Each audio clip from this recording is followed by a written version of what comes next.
दुम्बा कड़ाही, सालम बकरे समेत दीगर देसी लजीज खाने। ट्रक अड्डा वाले अलियास दुम्बा कड़ाही की बेदियां रोड पर 1985 के बाद दूसरी आलीशान ब्रांच कायम। इस ब्रांच ਨੂੰ ਖੋਲਣ ਲਈ ਤੁਸੀਂ ਕਿਦੋਂ ਫੈਸਲਾ ਕੀਤਾ? तकरीबन 8 महीने लगे ना तैयार करने से ना 600 बंदे सिटिंग एनी टाइम। अस्सलाम वालेकुम, मैं हूं उस्मान बट, आप देख रहे हैं उर्दू पॉइंट। नाज़रीन, अलियास दुम्बा कड़ाही ट्रक अड्डा वालों ने बिलाखिर 35 साल के बाद अपनी दूसरी ब्रांच खोल ली है, और वो भी लाहौर के इलाका बेदियां रोड पे। और आपको दिखाते हैं कितनी आलीशान यहाँ पर ब्रांच खोली गई है, लेकिन यहाँ पर साथ देसी टच भी दिया गया। कौन से खाने होंगे यहाँ पे? अलियास दुम्बा कड़ाही की नई बेदियां रोड ब्रांच पे अगर आप पुराने देसी माहौल में बैठना चाहते हैं तो उसके लिए भी बंदोबस्त किया गया है।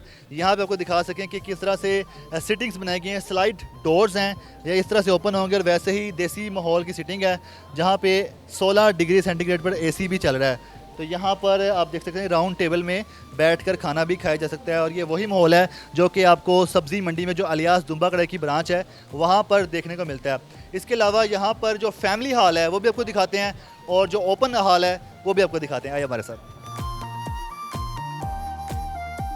ट्रक अड्डे वाले अलियास दुम्बा कड़ाही की दूसरी ब्रांच की अगर हम किचन की बात करें, जो कि बेदिया रोड पे इनकी ब्रांच है, तो किचन का माहौल अगर आप देखें तो इंटरनेशनल स्टैंडर्ड को ये मीट करता है। जिस तरह से यहाँ पर किचन कायम किया गया बड़ा ज़बरदस्त है। आप देखें तो आपको लगेगा नहीं कि इतना ज़बरदस्त किस्म का किचन भी हो सकता है जहाँ कुकिंग बंद होती हो, और वो भी देसी खाने की। और इसके अलावा यहाँ पर जो मीट है, जहाँ पर मीट बना करेगा, उसके लिए भी सेक्शन देखें तो वहाँ पर AC लगा, बिल्कुल साथ कनेक्टेड है। वहाँ यहाँ पर बिल्कुल वैसे होगा जैसा कि आप सब्ज़ी मंडी में खाने जाते रहे होंगे कि खुद अपनी मर्ज़ी का अपना पसंदीदा गोश्त कटवाएं यहाँ से, और कटवाने के बाद यहाँ पर सामने आके यहीं पर ही कुक हुआ करेगा।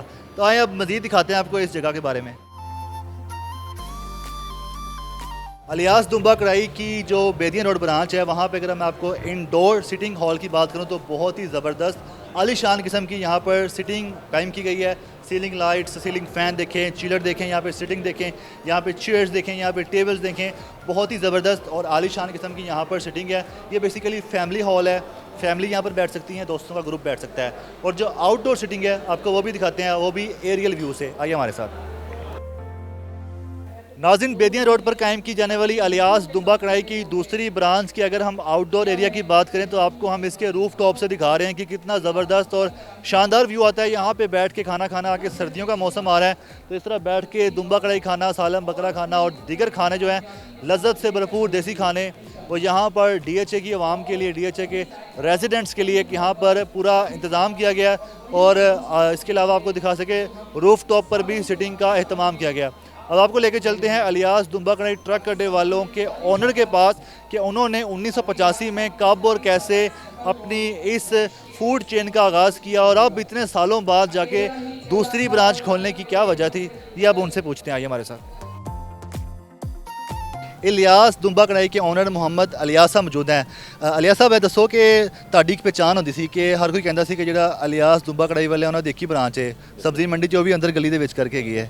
ਬਿਲ ਆਖਰ ਤੁਸੀਂ ਦੂਜੀ ਬ੍ਰਾਂਚ ਖੋਲੀ ਹੈ, ਤੇ ਇਹ ਕਿਵੇਂ ਖੋਲਿਆ, ਕੀ ਸੋਚਿਆ, ਲੋਕਾਂ ਨੇ ਡਿਮਾਂਡ ਕੀਤੀ ਹੈ, ਤੁਸੀਂ ਆਪ ਸੋਚਿਆ ਕਿ ਬੜੀ ਦੂਰੋਂ ਲੋਕ ਆਉਂਦੇ ਨੇ? ਜਿਹੜਾ ਸਾਡੇ ਕੋਲ ਗਾਹਕ DHA 'ਚ ਜਾਂਦਾ ਸੀ ਨਾ, ਜਾਂ ਬੇਦੀਆਂ ਰੋਡ ਤੋਂ ਜਾਂ ਅਸਕਰੀ 11 'ਚ ਨਾ, ਉਹਨਾਂ ਲੋਕਾਂ ਸਾਨੂੰ ਕਿਹਾ ਕਿ ਤੁਸੀਂ ਬ੍ਰਾਂਚ ਜਿਹੜੀ ਹੈ ਇੱਕ ਉਧਰ ਬਣਾਓ, ਸਾਨੂੰ ਬਹੁਤ ਦੂਰ ਪੈਂਦੀ ਹੈ। ਇਸ ਵਾਸਤੇ ਫਿਰ ਅਸੀਂ ਉਹਨਾਂ ਦੇ ਕਹਿਣ ਤੇ ਇੱਥੇ ਬ੍ਰਾਂਚ ਖੋਲੀ ਹੈ ਨਾ। ਸਹੀ ਹੈ।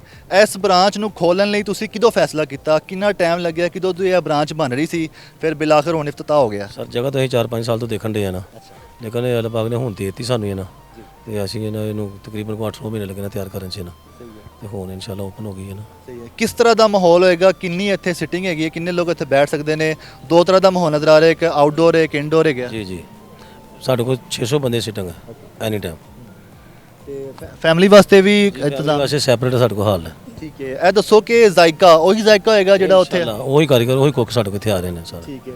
ਮੈਨੂੰ ਦੱਸੋ ਕਿ ਤੁਸੀਂ ਇਹ ਹੁਣ ਇਫਤਤਾਹ ਹੋ ਗਿਆ ਹੈ, ਤੇ ਜਦੋਂ ਤੁਸੀਂ ਇਫਤਤਾਹ ਕਰ ਰਹੇ ਹੋ ਇੱਥੇ ਲੋਕ ਆ ਰਹੇ ਨੇ, ਲੋਕ ਤੁਹਾਨੂੰ ਕੀ ਕਹਿ ਰਹੇ ਨੇ, ਕਿ ਮਤਲਬ ਤੁਹਾਡਾ ਸ਼ੁਕਰੀਆ ਅਦਾ ਕਰ ਰਹੇ ਨੇ, ਤੁਹਾਨੂੰ ਕੁਝ ਖੁਸ਼ ਹੋ ਰਹੇ ਨੇ ਨਾ? ਉਹ ਕਹਿੰਦੇ ਬਹੁਤ ਅੱਛੀ ਗੱਲ ਹੈ ਕਿ ਤੁਸੀਂ ਇੱਥੇ ਬ੍ਰਾਂਚ ਬਣਾਈ ਹੈ ਨਾ, ਚਲੋ ਸਾਨੂੰ ਸਹੂਲਤ ਹੋ ਗਈ ਨਾ। ਵੈਸੇ ਵੀ ਇਹ ਨਾ ਬਹੁਤ ਅੱਛਾ ਡਿਸਪਲੇ ਹੈ ਨਾ, ਲੋਕਾਂ ਪਸੰਦ ਕੀਤਾ ਨਾ ਜੀ।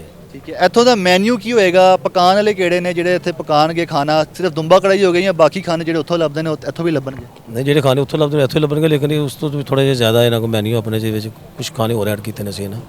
ਜਦੋਂ ਇਹ ਸਾਲਮ ਦੁੰਬਾ ਹੋਏਗਾ, ਚਪਲੀ ਕਬਾਬ ਹੋਣਗੇ, ਕਾਬਲੀ ਪਲਾਓ ਹੋਏਗਾ ਜੀ, ਬਾਕੀ ਕੜਾਈ ਕੀਮਾ ਟਿੱਕੇ ਵਗੈਰਾ ਤਾਂ ਸਾਡੇ ਕੋਲ ਜਿਹੜੇ ਪਹਿਲੇ ਹੀ ਹੈ ਨੇ ਨਾ, ਬਾਕੀ ਚਿਕਨ ਦੇ ਵਿੱਚ ਸਾਡੇ ਕੋਲ ਸਾਰੀ ਆਈਟਮ ਹੋਏਗੀ ਨਾ। ਠੀਕ ਹੈ। ਅੱਛਾ, ਰੇਟ ਦੇ ਵਾਲੇ ਦੱਸੋ ਕਿ ਜਿਹੜੇ ਰੇਟ ਸਬਜ਼ੀ ਮੰਡੀ ਤੁਹਾਡੀ ਅਲਿਆਸ ਦੁੰਬਾ ਕੜਾਈ ਦੀ ਬ੍ਰਾਂਚ ਹੈਗੀ ਹੈ, ਜਿਹੜੀ ਪਹਿਲੀ ਤੇ ਇਕਲੌਤੀ ਬ੍ਰਾਂਚ ਸੀ, ਹੁਣ ਦੋ ਬ੍ਰਾਂਚਾਂ ਹੋ ਗਈਆਂ ਨੇ, ਉਹੀ ਰੇਟ ਰੱਖੇ ਗਏ ਨੇ ਇੱਥੇ? ਜੀ ਉਹੀ ਰੇਟ ਨਾਲ, ਠੀਕ ਹੈ। ਸੇਮ ਤੋਂ ਸੇਮ। ਇੱਥੇ ਦੀ ਜਿਹੜੀ ਤੁਹਾਡੀ ਟਾਰਗੇਟ ਆਡੀਅנס ਹੈ, ਮਤਲਬ ਤੁਸੀਂ ਕਿਹੜੀ ਆਡੀਅנס ਨੂੰ ਟਾਰਗੇਟ ਕੀਤਾ ਹੈ? ਬੇਦੀਆਂ ਰੋਡ ਵੀ ਹੈ ਇੱਥੇ, ਨਾਲ DHA ਵੀ ਨਾਲ ਹੈਗਾ, ਤੇ ਕਿਹੜੀ ਆਡੀਅנס ਹੈ ਤੁਹਾਡੇ ਕੋਲ ਜਿਹੜੀ ਫਾਰਮ ਹਾਊਸ ਦਾ ਪੂਰਾ ਏਰੀਆ ਹੈ, ਤੇ ਤੁਸੀਂ ਕਿਹਨਾਂ ਨੂੰ ਟਾਰਗੇਟ ਕੀਤਾ ਕਿ ਇਹ ਲੋਕ ਸਾਡੇ ਕੋਲ ਬਹੁਤੇ ਆਣਗੇ? DHA ਦਾ ਜੀ।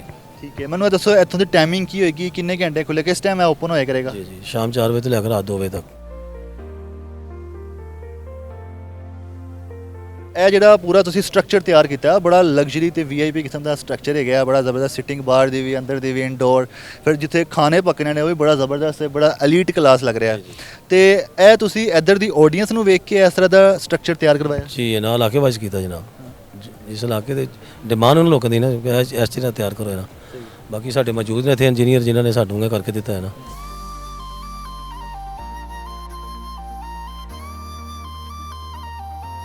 ਤੁਸੀਂ ਜੇ ਤਿਆਰ ਕਰਿਆ, ਤੁਸੀਂ ਮਤਮਈਨ ਹੋ, ਜਿਵੇਂ ਤੁਸੀਂ ਚਾਹੁੰਦੇ ਸੀ ਉਵੇਂ ਤਿਆਰ ਹੋ ਗਿਆ? ਇਨਸ਼ਾਅੱਲਾ। ਠੀਕ ਹੈ। ਤੁਹਾਡੀ ਜਿਹੜੀ ਪਹਿਲੀ ਬ੍ਰਾਂਚ ਹੈ, ਜਿਹੜੀ ਇਕਲੌਤੀ ਬ੍ਰਾਂਚ ਹੁੰਦੀ ਸੀ, ਜਿਹੜੀ 1985 ਚ ਤੁਸੀਂ ਕਾਇਮ ਕੀਤੀ, ਉਹ ਦੱਸੋ ਉਹਦੀ ਬੁਨਿਆਦ ਕਿਵੇਂ ਰੱਖੀ ਗਈ ਸੀ, ਉਹ ਕਿਵੇਂ ਸ਼ੁਰੂ ਕੀਤਾ ਸੀ? ਉਹ ਤਾਂ 1985 ਚ ਸ਼ੁਰੂ ਕੀਤਾ, ਉਹ ਤਾਂ ਥੱਲਿਓਂ ਸਟੈਪ ਲਿਆ ਨਾ, ਅਸੀਂ ਬੜੇ ਆਹਿਸਤਾ ਆਹਿਸਤਾ ਉੱਤੇ ਆਏ ਨਾ। ਹਾਂਜੀ। ਤੇ ਉਸ ਜਗ੍ਹਾ ਤੇ ਖੋਲਣ ਦੀ ਕੀ ਵਜ੍ਹਾ ਸੀ ਕਿ ਉਹ ਸਬਜ਼ੀ ਮੰਡੀ ਦੇ ਇਲਾਕੇ ਨੂੰ ਅਸੀਂ ਕੰਮ ਹੀ ਉੱਥੇ ਸ਼ੁਰੂ ਕੀਤਾ ਨਾ, ਪਹਿਲੇ ਸਟਾਰਟ ਉੱਥੋਂ ਲਿਆ ਨਾ। ਹਾਂਜੀ। ਇੰਨੇ ਸਾਲ ਹੋ ਗਏ, ਤੁਸੀਂ ਦੂਜੀ ਬ੍ਰਾਂਚ ਹੀ ਨਹੀਂ ਖੋਲੀ, ਹੁਣ ਖੋਲ ਰਿਹਾ, ਇਹਦੀ ਕੀ ਵਜ੍ਹਾ?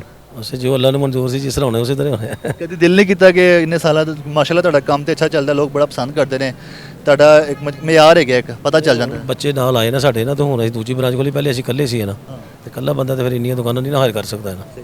ਹੁਣ ਬੱਚੇ ਨਾਲ ਆਏ ਨਾ, ਇਨਸ਼ਾਅੱਲਾ ਇਹ ਨਾ ਕੰਮ ਨੂੰ ਮਜ਼ੀਦ ਵਧਾਵਾਂਗੇ ਕੋਈ ਨਾ।